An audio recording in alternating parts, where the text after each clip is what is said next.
Bismillahirrahmanirrahim. Jadi Allah itu zat yang kuasa mendatangkan adab dari sisi atas. Misalnya meteor jatuh, terus Mars jatuh, tentu Allah mampu. Atau dari bawah, misalnya ditelan bumi dan sebagainya. Atau, dan ini yang sering terjadi, Allah menjadikan kalian itu saling nggak cocok, kemudian saling membunuh. Gitu. Kan natijanya sama kan, misalnya kamu kena meteor kan ya mati, kena likuifaksi mati, disembelih mati. Milih ndi? Ayo milih ndi? Diujar-ujari bojo kuru mati. Disentak wong kaget kakek utang mati. Rasa dicontohno. Nah ini penting, ayat ini pernah saya baca satu hari setelah gempa Jogja. Setelah gempa Jogja itu satu hari saya nilai ke sana itu bahwa memang Allah selalu mengingatkan potensi. Ya buka-buka sampai ayat ini eling-eling. Jadi Allah itu adatnya di Quran itu dua. Satu menjelaskan itu sebagai hal yang potensial. Potensial itu bisa terjadi kapan saja. Ada yang diceritakan Allah itu secara faktual, yaitu rahmat. Rahmat itu kan selalu terjadi kapan saja. Maka itu diredaksikan Allah bisihotil jasmi, dengan sifat kepastian kayak warahmati wasiat kulas, itu pasti terjadi dan terus terjadi. Tapi kalau azab itu Allah menceritakan itu hanya potensi azab. Meskipun kadang-kadang benar-benar diwujudkan. Ya benar-benar pernah ada yang ngitung misalnya tsunami yang dahsyat itu hanya per 200 tahun. Gempa Jogja paling dahsyat itu pernah dihitung secara teori geologi itu hanya per 70 tahun. Artinya kalau azab itu ada siklusnya yang ekstrim loh ya. Tapi kalau rahmat kapan saja dan di mana saja.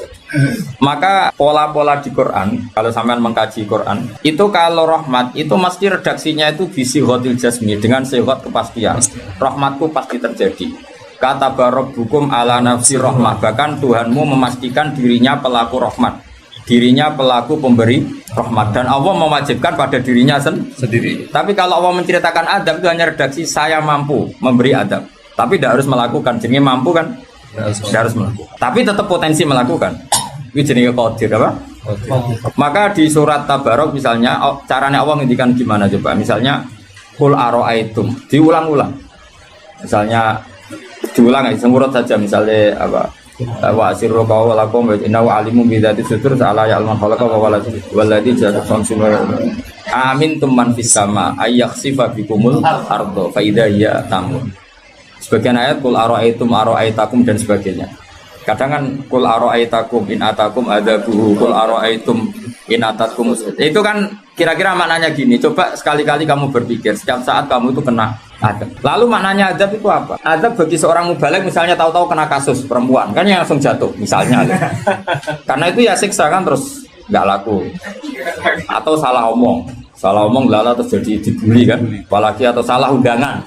Ada mubaligh datang di undangan HTI kan langsung NU nggak mau ngundang misalnya.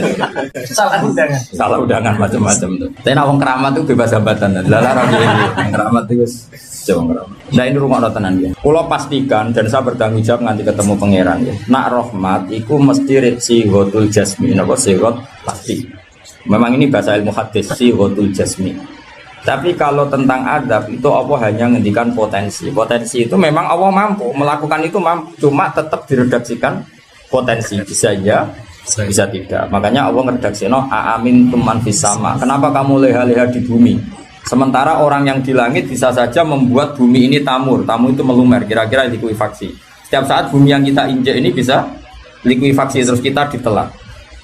Atau ya sebetulnya bumi baik-baik saja, tapi ada angin bandang. Fayursila alaikum qasifam minar rih fayurikakum bima kafartum. Kayak tsunami kan gitu, angin bekerja sama dengan gempa, terus sudah kamu di darat tapi fayurikakum bima kafartum. Makanya ahli gempa Jogja itu sama saya itu kagumnya bukan main. Karena tadi ketika tanya saya, Pak Bah, masalah gempa itu gimana? Saya jawab tadi, sebenarnya Quran itu pernah gambarkan orang itu tenggelam di darat. Itu tadi fayursila alaikum qasifam minar rih fayurikakum bima kafartum. Tinggal Allah melibatkan angin kan mengirimkan gelombang, kamu di darat kayak kasus di Aceh tapi tetap apa? Tenggelam. Jadi justru tenggelam itu bayangan Quran yang berupa adab itu fayurikakum bima kafartum, kamu tenggelam. Ya tentu kita ngomong potensinya saja. Kowe ora usah sok suci dengan kata bima kafartum, itu urusannya pangeran. Kayak nuduh ngajak kafir dewe. Maka ini penting ada kesadaran ahli sunnah. Kalau Allah ngendikan ya kita diam saja. Karena Allah itu ala kulli syai'in qadir bi kulli syai'in alim. Kamu tidak usah kecangkeman orang Aceh diadab karena banyak maksiat, ke malah goblok yang telulas. Podo-podo maksiat yang Aceh, maksiat yang Bali. Bali le maksiat wong Hollywood le maksiat wong Cina malah komunis. Enggak usah ngomong gitu, pokoknya azab itu Allah kuasa mengadab siapa saja. Tapi kita berhenti di situ, enggak usah ngomong siksa karena dosa. Karena kalau kamu ngomong dosa diperbandingkan ada daerah yang lebih dosa atau itu enggak wilayah kamu. Terus misalnya ono kisah melarat Qur'ane ra barokah. Ora usah nuduh ngono, iso wae justru melarat iku barokah, mergo ora kakean hisab nggo duwe wong. Justru pidato laris iso ora barokah, kakean nggo duwe wong. Rumang samu ora ono tanggung jawab. Kan kita tidak pernah tahu. Jelas ono walatus aluna yauma idzin anina. Semakin dapat banyak tanggung jawabnya semakin banyak. Ora iso terus leha-leha wah ilmuku barokah laris-laris mbahmu. Enggak mesti semua di dunia itu enggak mesti semua yang sedang rezekinya banyak bisa aja hisabnya banyak. Tapi bisa saja memang barokah. Wong bodoh ya melarat wis iki. Tapi sing ra rezeki iso wae azab, iso wae ngringakno hisab. Kita kan enggak pernah tahu. Nak wali mesti ngringakno hisab. Tapi nak wali pancen di aki-aki azab. Umume wa may takila alahu makhraja wong ora tau untuk makhrajan iku wis perlu dicurigai. Saulang lagi ya. Maka baca Quran di akhir zaman itu separuh tidak apa-apa. Ya sudah Allah itu mampu yuhrikokum. Tapi untuk orang lain tidak usah kamu tuduh bima kafartum. Karena yang kamu tuduh itu orang Islam. Tidak perlu kamu bilang orang tsunami aja karena orangnya dosa. Kowe itu sopo? Kok ngerti tulisan Allah Mahfud itu kalau karena ya sudah roy kita tenggelam itu saja yang kita ngerti iyanan. Tapi rasa ngerti sebab. Itu ibarat gini. Ujuk-ujuk misalnya bojone itu minggat. Orang mengamati, kurang opo padahal semua balik terkenal. Kurang ganteng misalnya kan enggak pernah tahu. Kita mengkonfirmasi kan enggak pernah tahu. Yang kita tahu ya minggatnya saja. Setelah itu sudah kita tidak perlu. Misalnya Aceh ada tsunami, ya sudah tsunaminya saja. Kira usah nerusno. Bima kafartum itu wilayahnya Allah. Makanya Rasulullah itu kalau ditanya ada adab itu Nabi enggak pernah nerus. Ya sudah ada adab, tapi kalau mansus misalnya kaum Milot itu mansus karena adab. Tapi kalau orang Islam kan enggak mesti adab. Saja hukuman yang menjadikan malah mlebu swarga. Kalau sama nggak percaya gini, dan saya menjamin pasti saya benar dalam hal ini karena saya berdasar hadis sahih. Sama-sama adab misalnya orang tenggelam. Banyak kan orang mukmin disifati Nabi itu mati syahid. Kalau tak lawan nak sing darane wong Aceh iku mesti adab. Tak lawan dunia akhirat. Selain wongnya sombong berarti tak maca hadis. Lho coba Nabi beberapa kali ngendikan umatku sing syahid itu sekian-sekian termasuk sing mata hori kon sing mati tenggelam coba. Artinya ada bentuk gharik yang justru syahid. Cangkeman dora tahu ngaji kecangkeman. Oh tak lawan dunia akhirat. Karena sok sucinya. Sudah kita baca ayatnya berarti fayuh rikokum saja soal bima kafartum itu otoritasnya wilayahnya Allah Subhanahu wa taala. Do sok suci do cangkeman. Oh tak lawan tenan. Nak wong iku mlebu swarga aku usul pangeran. Ampun Gusti. Niku nate ngenyek tiang sak provinsi. Sok sucinya. Banyak orang mati divonis misalnya kamu, wah iku krana adab. Ternyata Nabi ngendikan maktun wong lara weteng syahid. Gharik syahid, mahdum syahid. Orang yang mati korban, kan kita tidak pernah tahu.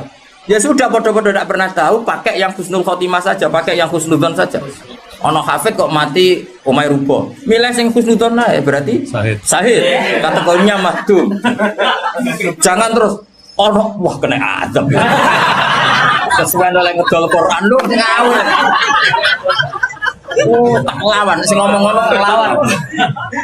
Ya dadi nak pangeran ngendikan rungokno wae. Tapi kowe ora usah koyok di otoritas kok pangeran ben ngono pangeran.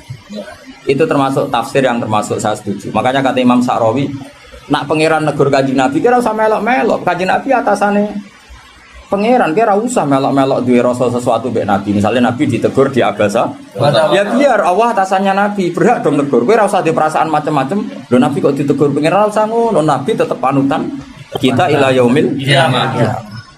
Itu kan ibarat masyhur lah misalnya Mbah Mun kadang negur putrane. Ra perlu santri ngrasa putranya ada apa-apa. Itu kan wilayahnya Mbah Mun karena sama putra. Kayak aku misalnya negur tuh, aku ora olah terus melok negur tuh aku walat. Lho tuh harus mubalek kowe sapa? Saya ulang lagi ini penting saya utarakan. Jadi Allah saja yang Tuhan ngendikan itu potensi. Saya pastikan lah. kita semua kenal Allah yang warahmati wasiat. Nabi berkali-kali ngendikan inna rahmati sabaqat ghadab. Sebagian riwayat bukan sabaqat, ghalabat. Setiap rahmatku pasti mengalahkan azabku. Artinya gini, kalau ada potensi azab, ya kita milih itu bentuk rahmat saja dulu, karena itu yang mesti menang. Jadi paribasane aku roh munib, mati kecepet omahe paribasane. Atau mati tiba ning WC. Misal, aku tetap darani syahid, kategorine mahdum. Ojo aku matine ning WC. Mungkin dia nutupi kewaliane tapi Ebebane mati ning apa? Ebebane mati ning WC. Enggak apa-apa. Karena menduga rahmat itu lebih gampang karena Allah jelas ngendikan hadis qudsi inna rahmati ghalabat ghadab. Berarti gamane pola semua itu lebih baik kamu tafsirkan sebagai rahmat. Nah, kecuali ada sharihul ayat yang mengatakan itu adab, tapi mana ada sekarang udah ada nabi. Misalnya kaum Lut kan Allah jelas-jelas ngendikan itu karena azab, ya sudah kita ikut mengatakan azab. Tapi kalau yang orang Aceh, orang mana-mana kan tidak ada ayatnya. Mulane sing apik itu ngaji sing tenanan. Loh kalau kaum Lut kan binasillah misalnya fijarata kada wa kada terus Allah ngendikan karena azab. Ya sudah kita ikut tentang kaumnya Nabi Lut. Tapi sekarang yang saya misalnya ada orang punya penyakit homoseks, kemudian dia kena azab. Ya sudah itu sanksinya Allah. Bisa saja azab ini kalau dia mukmin kafarah betul. Memang ya adab, tapi oleh Allah dihitung kafarah dan itu hadis sahih. Tidak ada seorang mukmin yang punya dosa kecuali nanti dia kena masalah, nanti kena ri atau kesandung dari Nabi dan itu nanti jadi kafarahnya. Dan misalnya ikut Safif ya persimaan mulai kesandung berkati ceblok. Ya, tapi salam tampil orang ceblok. Kalau nanti diceritani Ustaz, setengah drama juga kisahnya. Saya latihan nyai Bapak kepleset.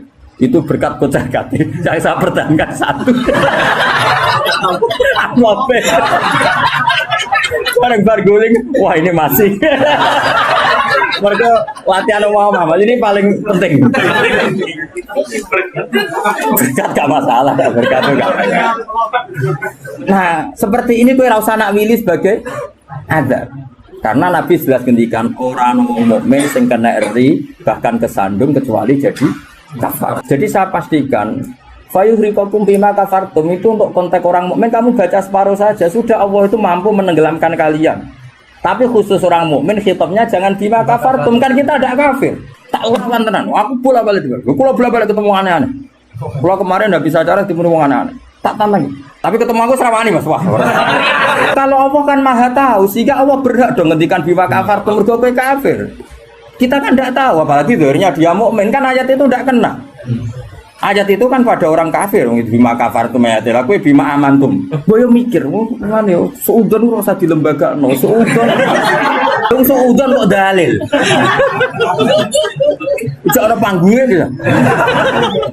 Wong seudon siri welek, mana seudon kok dikai panggung. Tak lawan yakin dunia. Gue sambil suarga lah tak protes, nah gue tetap. Bahaya itu bahaya sekali, orang terima bahaya sekali. Ya saya ulang lagi ya. Jadi kata qadir itu potensi, kenapa? Potensi nggak mesti terjadi karena kita tahu warahmati wasiat benar. Inna rahmati sabaqat ghadab wa fir'atin ghalabat. Jadi kalau ada fenomena tak pilih dulu itu rahmat, terutama kalau pada orang mukmin. Fayukhriqakum bima kafartum. Sing berhak ngendikan bima kafartum itu sapa arah pengiran. Wong yang terjadi di Indonesia udah mukmin, mana mungkin kita teruskan bima kafartum. Rungokno bertobat wong-wong. Awas dunia saya tak lama. Aman Nabawi anut Sayyidina Ali. Jadi Sayyidina Ali, aku sok ben ketemu pengiran pertama, nglapor wong sing masalah mbak aku. Ana awwalu man yatsubena yadir rahmanil khusuma. Aku wong pertama sungkeman yang pangeran. Iku apa konfirmasi, musuhku aku bener di. Aku sih yakin ngono. Aku sebenarnya ngono. Ulama dilawan balik kenyek wong. Ngawur ya. Quran ini wae pangeran ngitikan apa saja sah karena Allah itu alimum bidzati sudur bikulli syai'in. Alim kita ini siapa? Kita kan enggak tahu detailnya orang-orang mukmin. Enggak usah kamu vonis itu ada.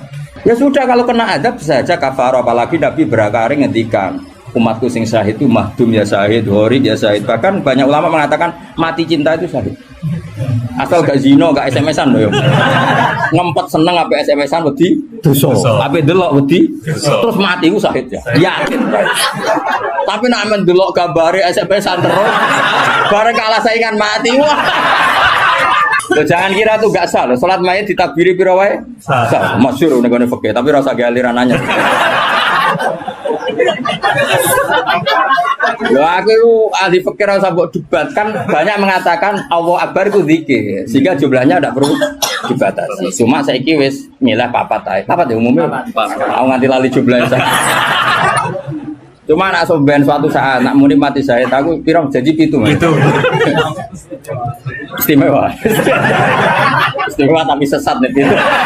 Jadi jelas ya, saya mohon sekali. Jadi kayak gempa Jogja, gempa mana-mana kayak ra usah kecangkeman itu darani ada. Karena itu enggak ada kepastian. Mau potensi ya kalau potensi ada ya potensi loh ya.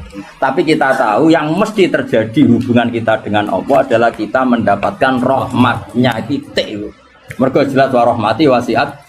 Jelas kepastian kita hubungan dengan Allah itu dapat rahmatnya, bukan dapat adabnya. Itu yang pasti.